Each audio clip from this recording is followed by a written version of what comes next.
Undercurrent, sponsored by John Hughes in Victoria Park. Choose your station before you choose your program. Absolutely.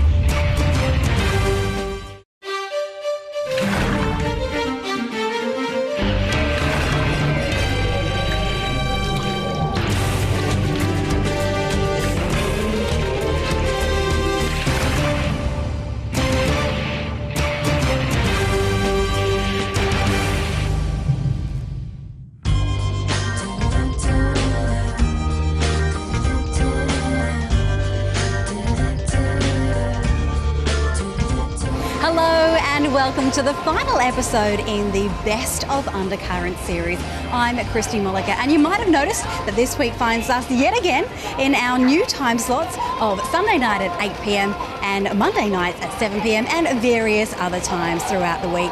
Well, first up, let's take a look back at Sarah Miller's investigation into the shortage of water here in Perth. It seems as though Perth, Australia is a real cautionary story for us. Water is becoming an increasing issue in the city of Perth, and there is some concern about the sustainability of the city. Yeah, I mean, I'm reading here that it says unless drastic action is taken, Perth could become the world's first ghost city, a modern metropolis abandoned by the 1.7 million people there for lack of water. Why aren't more people talking about this? The graphs and statistics found on the Water Corporation website only show the amount of water actually making it into our dams, which is much less than the amount of rainfall we actually receive. So are we only being fed half of the story of Perth's water situation? The winter we've had so far, Sarah, has been fairly slow to start. So the amount of rainfall we've had, although Perth's had a reasonably good rainfall, we're only just slightly less than the average this year. The inflow that we've had is very low. So the runoff that we've had in our dams has been significantly low. The problem isn't to do with rainfall, it's to do with inflow into Perth dams, and that is being restricted because they do not allow catchment thinning anymore, which was a process that used to keep the dam levels of Perth dams at a high level. Do you think our problem is more due to insufficient resources for catching the rain, or is it purely a lack of rainfall? I think there are a number of issues which are contributing to our current water situation. The reality is that Perth is a fairly dry city, and it always will be. We should be becoming less reliant on our dams and the like for water catchment, and certainly we do need to be looking at a multiple variety of water sources, and recycling is the water that we do have, rather than pumping it out into the ocean, is an obvious place to start, as well as rethinking the way that we're using the water that we do have. What are the chances of us having to resort to drinking recycled water? Recycled water is a tremendous opportunity for a number of reasons, and we can use recycled water for things like we do now. The process is about the same as desalination. So the cost of the water from recycling would cost about the same as the cost of water from desalination. So they are expensive options. The days of cheap options for Perth are pretty well, I don't think there are any anymore. How efficient is the seawater desalination plant in terms of producing water? It's very effective. In fact, it's 100% reliable because it's a climate independent source, which means that we don't have to rely on rainfall for us to be able to deliver a consistent quality and quantity of product from the desal plants. All the desalination plants that we've got, both the Perth desal plant and the one that we're building at Binningup at the moment, are all powered by renewable energy. So while it does use a lot of energy, we've gone to a lot of effort to make sure that we're utilising things like wind power to generate that energy that the desalination plants use. The concern about desalination is that it's a very expensive option to be using, and remembering that we are pushing to a user pays principle under this government, so it's actually the taxpayer that's paying for that. But the other concern about desalination as a first priority is that it's also an extremely energy intensive way to produce water, very, very carbon intense. So I think that desalination obviously is part of the suite of solutions, but very concerned that it has been the first one when we still have not at all maximised our efforts in terms of water conservation and recycling. The whole practice of seawater desalination is contradictory because we're in this situation because the government said we have a water crisis, and that water crisis was caused by climate change, global warming. They put us all on severe water restrictions and asked us to reduce our carbon footprint. On the other hand, they put in these hugely expensive, power-guzzling, polluting monstrosities. It's been calculated that these seawater desal plants put out more CO2 and restrict rainfall by an amount equal to or greater than the output of the seawater desal.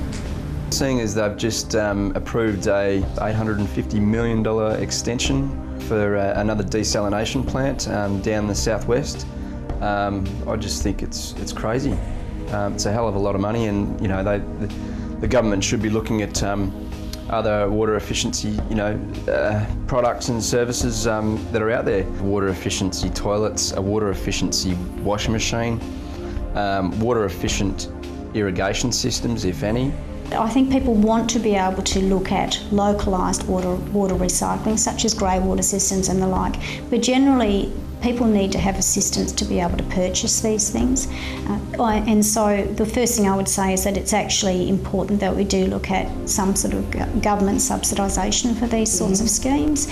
While the state government has resorted to billion-dollar seawater desalination plants, Peter Coyne from Agritech Smartwater has found an alternative solution. Our main focus has been on Wellington Dam, largest dam in the southwest of the state, which has gone saline, and currently they have been discharging water, wasting water, to the ocean for over 30 years. We have put up a proposal to desalinate that water, which is far cheaper and far more efficient than seawater desalination. The public's response has been exceptional. So too has been the response from wastewater treatment groups, engineering groups and reverse osmosis groups throughout the world who've described this project as a no-brainer. Why do you think the government is avoiding your effective proposal? I have wondered about that for a long time, as have many tens of thousands of people within this state. And I think that it really gets back to the fact that they don't want someone treading in their patch. They don't want to have cheaper, more viable, more environmentally friendly projects if their intention was and is to increase the cost of water by introducing seawater desalination plants and then increasing the cost of water across the board, dams included. I'm not of the view that Perth has to be the ghost city as was predicted by Tim Flannery as we go into a future of climate change. I think that we can start being creative about how we're using water and how we're accessing water. And we should be doing it now, but it does take political courage. It does mean changing the legislation to actually enable that to occur, and I think the government needs to bite the bullet and be prepared to do that now. On the Agritech Wellington Dam proposal, that was a proposal that wasn't going to cost the government or taxpayers of this state 1 cent. It was going to save the water-using taxpayers $3 billion. It had no financial risk, no environmental risk to the government or to the Water Corporation, and it was refused. I would love to know the answer to that question. What was the Water Corporation's response to the Agritech Smartwater Wellington Dam project? I have no idea. You have no idea? No, I'm not aware of that one. If they keep on pushing the line that the public of Western Australia will have to be drinking treated sewerage water within the next couple of years, we just question that. We cannot understand why they would do that, given that we have vast quantities of water. Admittedly it's saline, but it can be treated cheaply and more efficiently. The annual dividend that the Water Corporation pay to the state government is around about $400 to $500 million per year. They are the largest contributor to the state coffers. What they don't tell you is that the Water Corporation, through its water management inefficiencies, loses 8.2 litres per household per day in Perth. Why isn't the Water Corporation doing something about these horrendous losses? Why is it punishing the public, as they have done with the Save 15 Buckets of Water a Day campaign? The Minister for Water was unable to provide an interview for this segment. However, he did provide a written response. According to the Minister for Water, the Water Corporation started a $20 million Wollongong catchment thinning project in 2005 to determine if catchment thinning will help increase runoff into our dams. If this process was applied to the whole of Perth dam catchment area, which is 31,100 hectares, an extra 51 gigalitres of water will flow into Perth's dams annually, which is an extra 30% compared to Perth's annual water usage.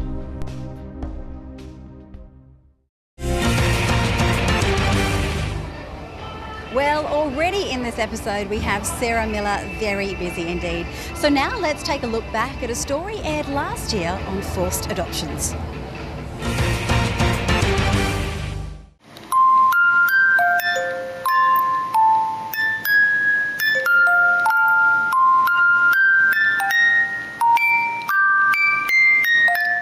When I was 17, I got pregnant and I just didn't know any single parents. And in those days, you couldn't just get an abortion, and there wasn't, it was either get married or kill myself or have it adopted. There didn't seem to be that other choice.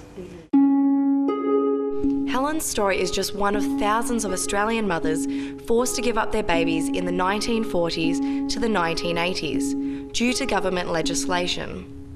It was not until the late 1980s that the Australian government recognised the unjust practice of forced adoption. There was a disapproval of unmarried mothers, and there was a presumption that, and very strong pressure put on mothers, single mothers, with the saying, a lot of people said to them, well, a family can look after a mother and a father can look after the child better, and it's in the child's best interests, it's in your best interests.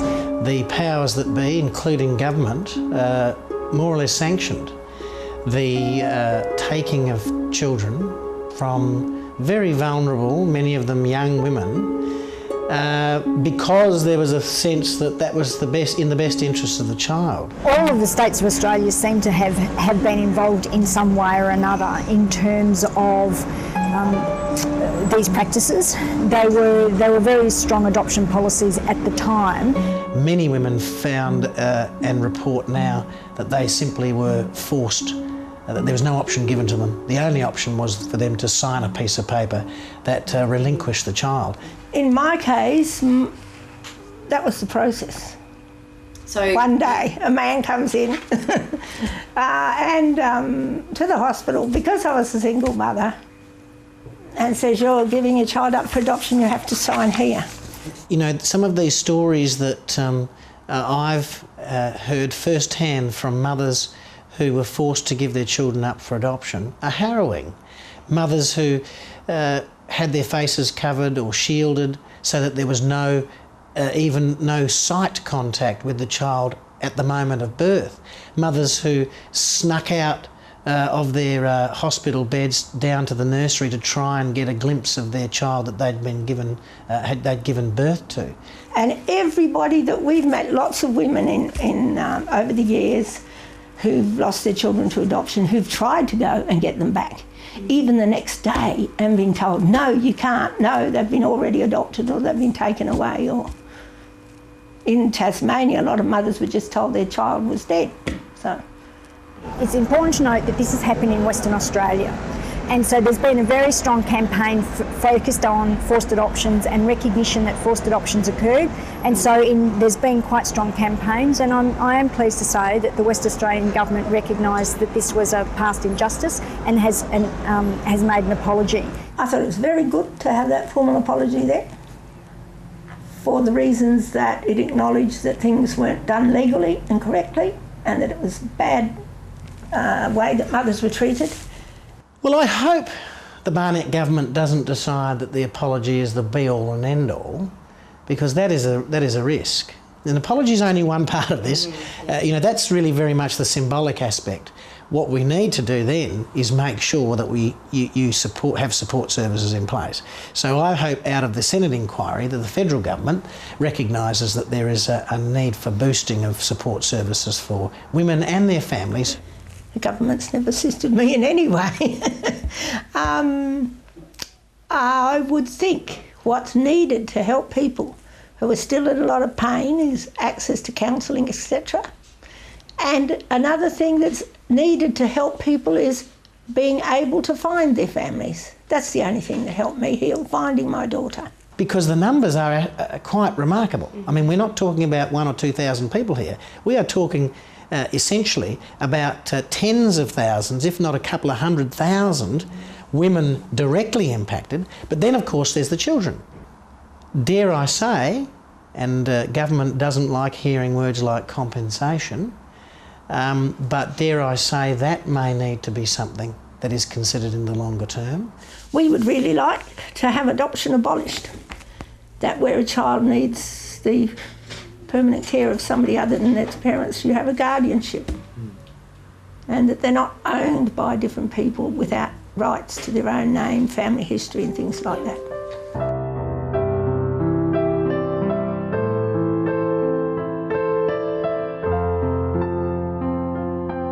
Unfortunately, there is still no indication of a national apology or compensation for these mothers.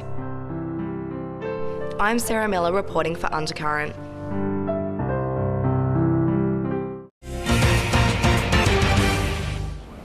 Well, it's certainly not very politically correct, but may possibly be a much-held belief.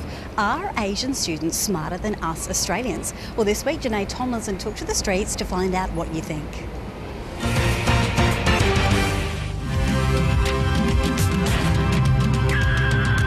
We don't need no education.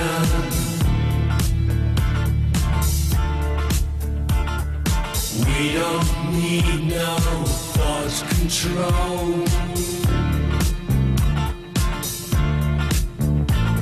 No dark sarcasm in the classroom. Recent studies have shown students in some Asian countries are performing 2 to 3 levels higher than our Australian students.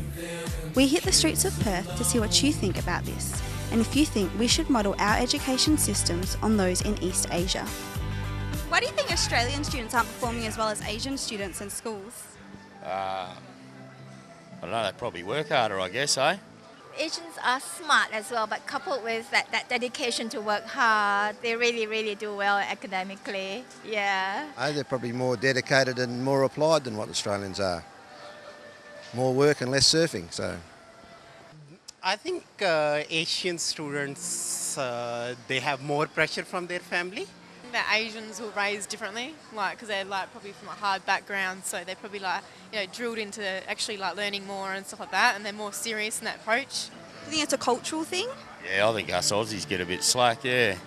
I think it's cultural, definitely, because I think in Southeast Asia, the kids are really pushed really hard. After they finish school, they have additional tuition. Yes, life's too easy in Australia. It's a lot harder in other countries, and they have to get their education over there. I think they do because of the culture and the background. I just think it's a difference in attitude. Do you think Australians aren't as smart as some Asian countries? I wouldn't say smart, I just think we probably don't apply ourselves as much. I think most Australian students are just as smart as well, but I think perhaps they might be more all-rounded, much more into music and sports and other things. The intelligence here is used more in sports. The generalization of intelligence is different here. Is there anything you think we could implement from Asian countries in our education system? There are good things and bad things, like the work ethic and all that. It's really very strong to work hard to achieve something. I think our education system tends to reward everybody even those that haven't been successful in what they're doing? Not necessarily. I think what we're doing at the moment seems to be quite suitable. But I'd say it's up to us, our youngies, to get into it, you know. I wish I'd have done more myself.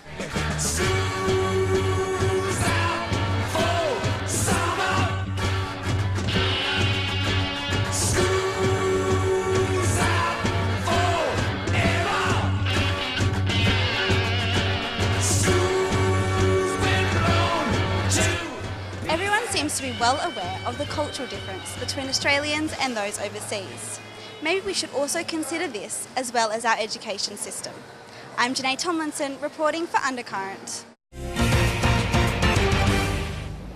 And we are always interested to hear your thoughts on all sorts of different topics. And if you would like to have your say, you can meet us in the city of Perth around about lunchtime on Tuesdays. I'm Christy Mollica. More Undercurrent after the break.